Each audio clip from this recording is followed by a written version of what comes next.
Hello everyone, मैं mini Krishnan आपके सामने अपन वसंत का 16 चैप्टर देखेंगे। ये फर्स्ट, जागो बंसी वारे ललना, जागो मोरे प्यारे, रजनी बीती भोर भयो है, घर घर खुले किवारे। गोपी दही मथत सुनियत है कंगना के झनकारे, उठो लाल जी भोर भयो है, सुरनर ठाड़े द्वारे। ग्वाल बाल सब करत कुलाहल, जय जय सबद उचारे, माखन रोटी हाथ में लीनी गौवन के रखवारे। मीरा के प्रभु गिरधर नागर शरण आयो को तारे। इसमें भोर और बरखा नामक कविता से लिया गया है और ये पद है और इसके रचयिता कौन है? मीरा जी हैं, है ना। तो अपन जब पढ़ते हैं तो सबसे पहले आपको पूरा पद लिखना है कॉपी में, फिर कॉपी में उसके बाद में इसके संदर्भ और प्रसंग अपन और अर्थ लिखेंगे, ठीक है। तो फर्स्ट क्या बोल रहे हैं इसमें कि संदर्भ है। सबसे पहले संदर्भ के अंतर्गत क्या आता है? प्रस्तुत पद हमारी हिंदी की पाठ्य पुस्तक वसंत की कविता भोर और बरखा से अवतरित है और इसकी रचयिता कौन है? मीरा जी हैं। अब प्रसंग, ये अपन जो पद लिया हुआ है और ये इसमें किसके बारे में कहा गया है, ये क्या है? प्रसंग के अंतर्गत आएगा। तो इसमें उन्होंने प्रभाव के समय, प्रभात मीन्स सुबह के समय, श्री कृष्ण को जगाने का सुंदर चित्रण किया है। तो इसमें क्या बताया गया है? जागो बंसी वारे ललना, जागो मोरे प्यारे। मीरा अपने मधुर स्वयं स्वर में स्वयं श्री कृष्ण को भोर के समय जगा रही हैं। वो क्या बोल रही हैं कि जागो बंसी वारे ललना। क्या बोल रही हैं कि जागो बंसी वारे ललना, सुबह हो गई है, रजनी बीती भोर भयो है। रजनी मीन्स होता है रात, रात बीत चुकी है, भोर भयो है और सुबह हो गई है। घर घर खुले किवारे मीन्स सभी घर के दरवाजे खुल गए हैं। गोपी दही मथत सुनियत है कंगना के झनकारे। गोपियां क्या कर रही हैं तुम्हारे लिए?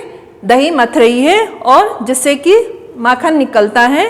सुरनर ठाड़े द्वारे, और जो सुरनर ठाड़े द्वारे जो द्वारपाल लोग हैं वो अपने द्वार पे आके खड़े हो गए हैं। ग्वाल बाल सब करत कुलाहल, जय जय सबद उचारे। और जो बच्चों की टोली है वो शोर कर रही है और आपकी जय जयकार कर रही है। माखन रोटी हाथ में लीनी गौवन के रखवारे। और माखन रोटी को हाथ में लिए हुए श्री कृष्ण जो गायों को की रक्षा करने वाले हैं। मीरा के प्रभु गिरधर नागर शरण आया को तारे। मीरा जी कहती हैं कि मैं ऐसे प्रभु की शरण में हमेशा रहना चाहती हूँ।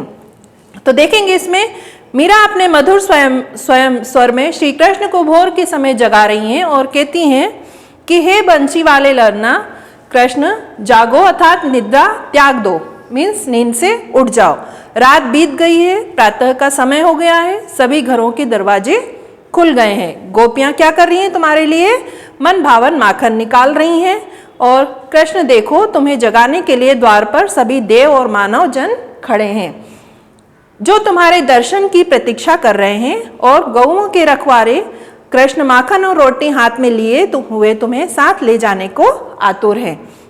मीरा जी कहती हैं मेरे तो प्रभु गिरधर नागर हैं, अर्थात पर्वत को धारण करने वाले हैं, अपनी शरण में आने वाले प्रत्येक का उद्धार कर देते हैं।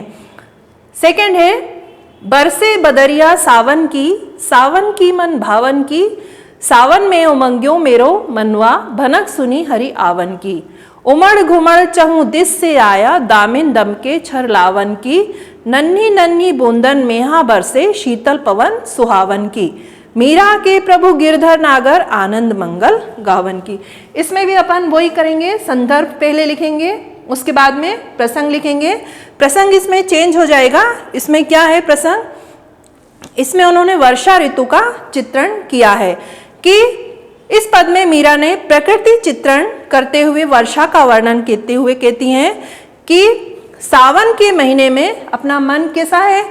बहुत ही मन भावन लगता है, मीन्स मन को मोह लेने वाला होता है। ये वर्षा हो रही है, सावन के आते ही मन में उमंग जाग उठती है, मीन्स कई तरह की उमंगे हमारे मन में जाग उठती है। उसे श्री कृष्ण के आने की भनक लग जाती है। इससे क्या प्रतीत हो रहा है? जैसे कि श्री कृष्ण साक्षात हमारे सामने दर्शन दे रहे हों। और बादल उमड़ घुमड़ कर चारों दिशाओं में फैल जाते हैं, बिजली चमकने लगती है, वर्षा की छड़ी लग जाती है और वर्षा की नन्ही नन्ही बूंदें बरस रही हैं। पवन पर पवन भी शीतल और सुहावनी लग रही है। शीतल मीन्स होता है ठंडी, जो हवा है वो भी कैसी लग रही है, ठंडी प्रतीत हो रही है। इस प्रकार वर्षा ऋतु का मनोहारी दृश्य प्रस्तुत किया गया है। मीरा के प्रभु तो श्री कृष्ण है, वे बादलों के आने के माध्यम से कृष्ण के आने की खुशी में मंगल गीत गाना चाहती हैं। तो इसमें क्या बताया गया है कि किस तरह से उन्होंने वर्षा ऋतु के माध्यम से श्री कृष्ण के आगमन का इसमें संदेश दिया गया है। तो बच्चों सबसे पहले तो आपको ये पद है पूरा, उसको आपको अपनी फेयर कॉपी में नोट करना है। इसके बाद में कोई अगर पिक्चर बना सकते हैं तो आपको पिक्चर बनाना है। उसके बाद में आपको ये संदर्भ और प्रसंग और फिर उसके बाद में अर्थ लिखना है, ठीक है। इसके बाद में क्वेश्चन नंबर 1 है, बंसी वारे ललना मोरे प्यारे लाल जी कहते हुए यशोदा किसे जगाने का प्रयास करती हैं और वे कौन कौन सी बातें कहती हैं। जैसे अपन ने भी पद में देखा है कि बंसी वारे ललना मोरे प्यारे लाल जी कहते हुए यशोदा श्री कृष्ण को जगाने का प्रयास कर रही हैं और वह उनसे कहती है कि मेरे लाल उठो, निद्रा त्याग दो, मीन्स नींद से उठ जाओ, और रात बीत गई है और प्रातः हो गया है।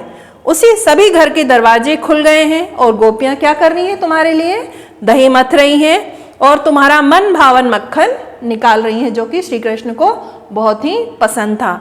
तुम्हें जगाने के लिए द्वार पर सभी देव और मानवजन खड़े हैं जो तुम्हारे दर्शनों की प्रतीक्षा कर रहे हैं। तुम्हारे सखा तुम्हारी जय जयकार कर रहे हैं और गौओं के रखवारे कृष्ण वे हाथ में माखन और रोटी लेकर गाय चराने के लिए तुम्हें साथ ले जाने को आतुर हैं। तुम जल्दी उठ जाओ।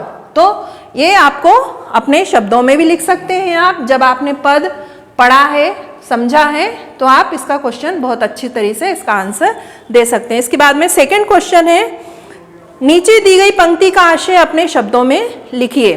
जैसे कोई सी भी एक पद दे दिया, कोई भी एक लाइन दे दी आपको और उसको अपने शब्दों में लिखना है, मीन्स उसका अर्थ लिखना है आपको। माखन रोटी हाथ में लेनी गौवन के रखवारे, क्या बताया है इसमें कि गौओं की रखवाली करने वाली तुम्हारे सखा, मीन्स जो ग्वाल बाल है, बच्चों की टोली, ठीक है, बालों हाथ में रोटी और मक्खन लिया हुआ है और गौएं चरवाने जाने के लिए तुम्हारे इंतजार में खड़े हैं। तो ऐसी कोई सी भी पद आपको एग्जाम में दे दिया जाएगा और उसका आपको अर्थ लिखना रहेगा, कोई सी भी एक लाइन, ठीक है। इसके बाद में नेक्स्ट क्वेश्चन है थर्ड, पढ़े हुए पद के आधार पर ब्रज की भोर का वर्णन कीजिए। भोर मीन्स प्रातः काल का, ठीक है। ब्रज में भोर होते ही ग्वालने घर में दही बिलोने लगती हैं, उनकी चूड़ियों की मधुर झंकार वातावरण में गूंजने लगती है। घर घर में मंगलाचार होता है, ग्वाल बाल गायों को चराने के लिए वन में जाने की तैयारी करते हैं। एंड नेक्स्ट क्वेश्चन है, मीरा का सावन मन भावन क्यों लगने लगा। तो मीरा को सावन मन भावन इसलिए लगने लगा था कि सावन के आते ही उन्हें किसके आने का संदेश होता था, श्री कृष्ण भगवान के आने की भनक लगती थी। इसके बाद में नेक्स्ट क्वेश्चन है, पाठ के आधार पर सावन की विशेषताएं लिखिए। तो सावन में आपने देखा होगा किस तरह का वातावरण रहता है, चारों तरफ हरियाली हरियाली नजर आती है, वो मन को मोह लेने वाली होती है ये ऋतुएं।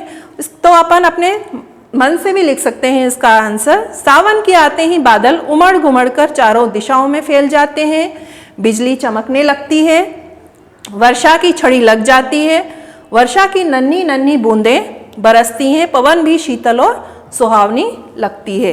तो ये आपको ये 5 क्वेश्चन है। इसके बाद पहले आपको सबसे पहले आपको ये जो पद है ये पूरा आपको फेयर कॉपी में उतारना है। उतारने के बाद में चैप्टर का नाम और उसके बाद में पद पूरे उतारना है। उसके बाद में संदर्भ, फिर प्रसंग, फिर अर्थ लिखना है और जो क्वेश्चन आंसर 4 दिए हैं वो करना है, ठीक है। तो ये बच्चों आज के लिए ये चैप्टर अपना यहीं पर कंप्लीट होता है। अगला चैप्टर अपन अगली कक्षा में कंटिन्यू करेंगे। Thank you.